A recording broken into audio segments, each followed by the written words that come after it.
Hey, it's Charlie Merrill with Merrill Performance, back for day 3 of the StabilityWOD. And synchronicity was such that my friend Becky and I were having a conversation today about yoga and running, and whether those two things can get along. And Becky, maybe you can just describe what your symptom is today, and I'll talk about what that means. So what are you feeling?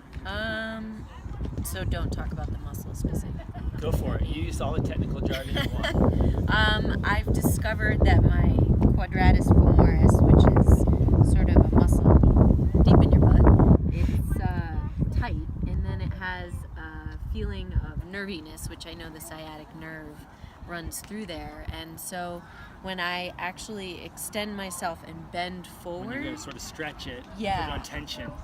Exactly.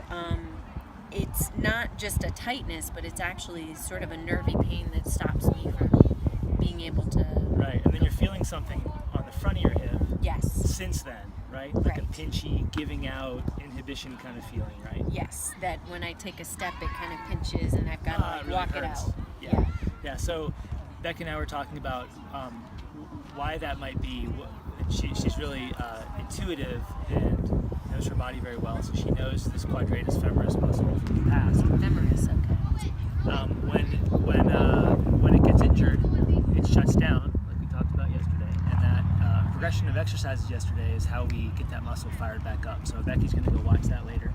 Yes. But the question was more about her yoga practice, because the way this happened was she did a Mysore, pretty high-level yoga class, and then immediately afterwards, or shortly afterwards, she went and she ran in the flat irons, hilly terrain, running up the first flat iron, up the second flat iron, and then down. So I started for to those really of you feel who it don't on my know, way down. this is like really impressive free climbing up in the flat irons here locally in Boulder. So anyway, it was an intense stretching followed by relatively intense running.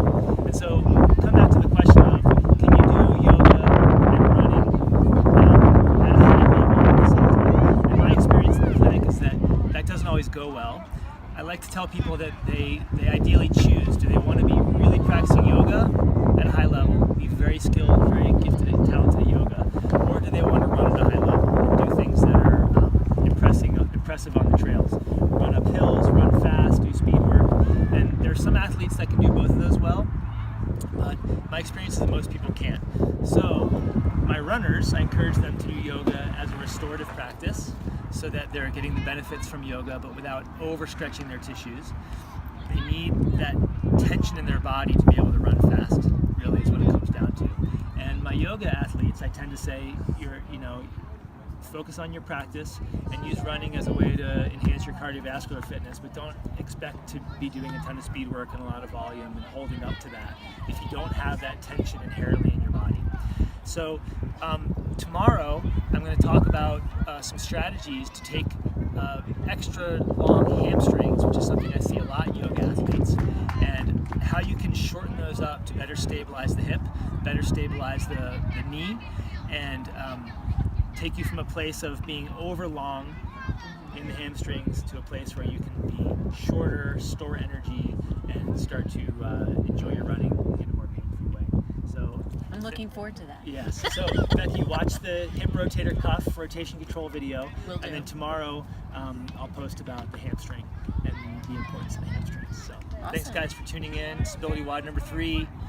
Come back tomorrow. Comment below. Subscribe right now.